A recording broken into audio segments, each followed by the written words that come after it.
아마 요즘 외출 전에 온도와 함께 꼭 확인하는 게 있을 겁니다. 바로 미세먼지 수치가 아닐까 싶은데요. 네. 그런데 이 미세먼지가 많은 날에는 밖에서야 어쩔 수 없다지만 사실 집에 돌아와서도 뭔가 찝찝한 기분이 맞아요. 매 한 가지 들죠. 네, 그래서 오늘 닥터헬스에서는요, 미세먼지로부터 우리 집을 방어하는 방법에 대해 한양대학교 병원 호흡기 알레르기 내과 김상헌 교수와 함께 얘기 나눠보겠습니다. 어서 오세요. 네, 안녕하십니까. 네. 네, 정말 미세먼지 건강에 안 좋다는 것은 익히 알려진 사실이잖아요. 구체적으로 우리 신체 어떤 기관에 영향을 주나요? 네, 먼저 미세먼지에 가장 먼저 영향을 받는 기관은 호흡기입니다. 그러니까 코나 기관지, 폐 등의 영향을 받는데요. 네. 건강한 사람에서도 기침이나 가래 또는 코와 목의 불편함을 일으키는데 특히 천식이나 만성 폐쇄성 폐질환 이런 호흡기 질환을 앓고 있는 분은 평소보다 호흡기 증상, 그러니까 가슴이 답답함이 심해지거나 기침이 심해지는 이런 증상을 보이게 됩니다. 예. 이런 것들이 심해지면 응급실을 찾거나 병원에 입원하는 수도 있어서요. 주의를 필요로 합니다. 네, 네. 맞습니다. 이 미세먼지가 심한 날에 코가 막히고 코에 딱지가 생기고 막 그런 게 좀 빈번해지더라고요. 근데 맞습니다. 이렇게 호흡기 질환 외에도 신체의 다른 기관에도 영향을 미치는 게 바로 미세먼지죠. 네, 그렇습니다. 사실은 호흡기 외에도 눈이나 피부, 그러니까 미세먼지에 노출되는 기관들에 영향을 미치는데요. 미세먼지는 아주 작아서, 그러니까 모공보다도 20배나 작기 때문에 알레르기 피부질환, 아토피 피부염을 일으킬 수가 있는데요. 예. 또 이런 것들이 중급속을 포함하고 있고 미세먼지가 눈에 직접적으로 노출이 되게 되면 결막염을 일으켜서 불편감을 초래하기도 합니다. 눈에도 영향을 주는 결막염까지요. 그래서 그런지 미세먼지가 심한 날에는 집안에 돌아와서 집안에 있다고 해도 그렇게 안심할 수는 없더라고요. 그래서 관련된 속설들이 떠돌곤 하는데요. 과연 맞는 말일지 미세먼지에 대한 오해와 진실 먼저 화면으로 함께 만나보시죠. 미세먼지 많은 날에는 삼겹살을 먹자. 저는 개인적으로 삼겹살 좋아해서 언제나 먹기는 하는데요. 이 말 사실인가요? 네, 먼저 미세먼지 농도가 높거나 노출이 심하게 됐다고 해서 특별히 먹어야 되는 음식이 따로 있지는 않습니다. 하지만 대부분 이제 목이 칼칼해지거나 하는 느낌이 있어서 뭔가 기름진 것을 먹어서 닦아내는 느낌이 있는 거를 좀 원해서 찾을 수는 있는데요. 네. 삼겹살이나 이런 음식들이 좋다고 하는 미세먼지 해로움이 개선된다고 하는 그런 증거는 아직까지는 없습니다. 그렇군요.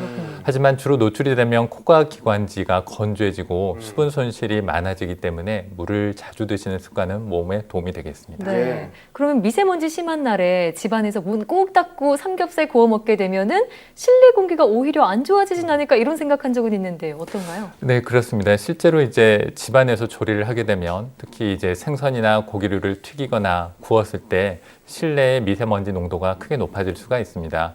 특히 문을 닫고 조리를 했을 때 실내 미세먼지 농도는 기준 농도보다도 10배 이상 높게 올라간다고 알려져 있는데요. 예. 따라서 이런 상황에서는 실내 공기 중에서 오염 물질들이 많이 있고 대표적인 물질로는 미세먼지가 가장 중요한데 네. 특히 포름알데히드, 벤젠 이런 휘발성 유기화합물이나 곰팡이 또는 세제에서 방출되는 에틸렌 이런 것들이 문제가 됩니다. 그렇군요. 네. 그러니까 미세먼지 많은 날에 음식을 조리할 때는 주의가 필요하겠고요.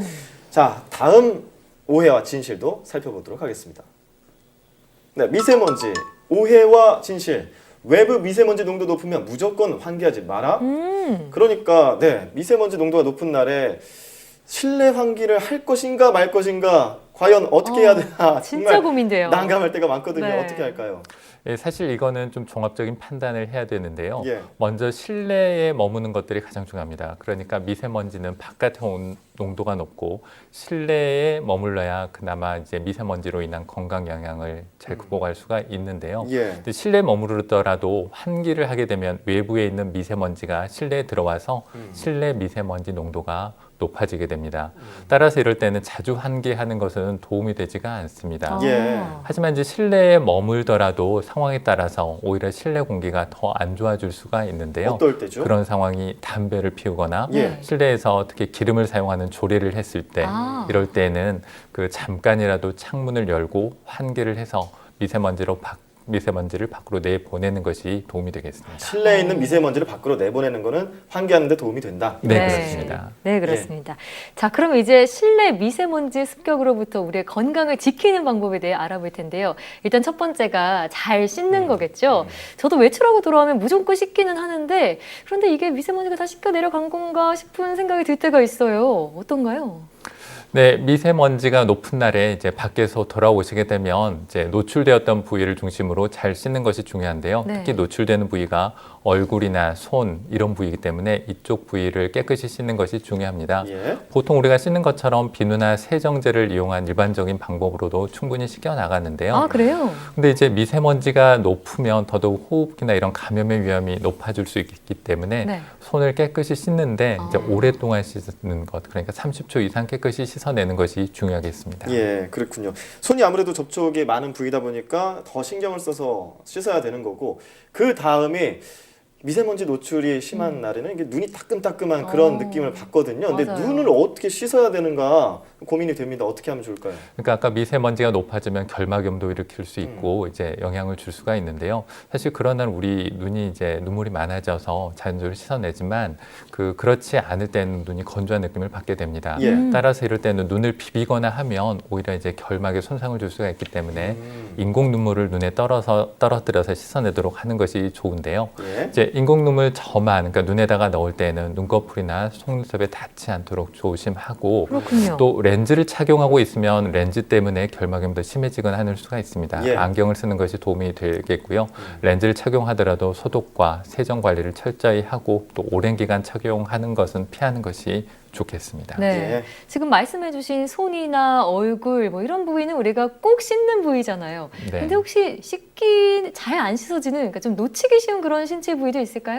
네, 그 중에 하나가 코입니다. 이제 미세먼지는 이런 호흡기 중에서도 특히 이제 비염과 같은 코의 염증을 초래하는데요. 네. 이제 식염수로 세척하는 것이 도움이 됩니다. 이때는 이제 코에다가 식염수를 씻어내면 이제 미세먼지와 함께 염증 물질들이 씻어내기 때문에 이제 이런 비염 증상을 조절하는 데도 도움이 되고요.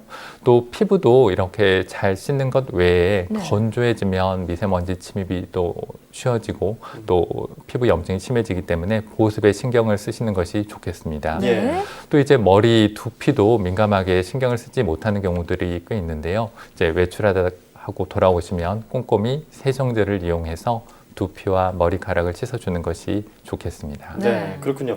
그리고 또 하나가 아까 미세먼지 많은 날에는 삼겹살이 도움이 된다 안 된다 이걸 가지고 얘기했는데 실제로 도움되는 음식 중에 미역이나 시금치가 떠오르는 경우도 있던데 이게 호흡기에 좋은 음식이라고 볼 수 있을까요? 네, 일반적으로 이제 좋은 음식들을 이야기를 하면 호흡기 건강에 좋은 음식들을 많이 챙겨서 먹는 것들 좋은데요. 예. 특히 호흡기와 같은 기관은 이제 외부의 감염으로부터 많은 위협을 받기 때문에 특히 이런 항산화 효과가 있다고 알려진 그런 음식들이 도움이 되고 또 예. 비타민 많은 음식들 도움이 되어서 요새 같은 때 이제 제철 채소들 예. 드시는 거는 도움이 되겠습니다. 그러니까 네. 봄철에 황사가 많을 때 어머니께서 봄나물 묻혀서 주셨던 게 다 이유가 있었던 것 맞습니다. 같아요. 예. 또 이 나물뿐만 아니라 최근에 공기정화식물 정말 인기잖아요. 네. 스투키나 산세베리아, 산호수 이런 것들이 진짜로 실내 공기질을 정화하는 데 도움이 되는지 궁금해지더라고요.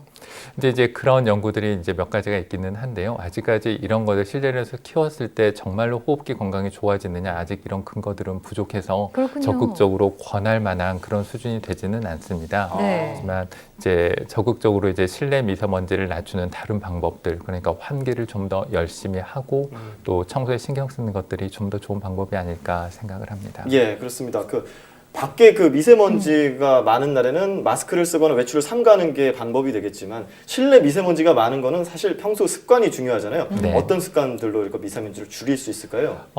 그러니까 미세먼지 농도에 신경을 쓰고 환기에 이제 주의하는 것 외에 이제 실내 청소를 할 때 청소기를 사용을 하고 걸레질을 한다든지 예. 또는 분무기를 사용을 해서 공기 중에 미세먼지를 바닥으로 가라앉은 다음에 닦아주는 것 이런 청소를 할 때도 좀 더 신경 쓰는 것이 도움이 되겠습니다. 네, 예. 정말 집에 있으면 괜찮아 이렇게 생각하시는 분들 많은데요. 실내라고 해서 안심할 수는 없겠습니다. 맞아요.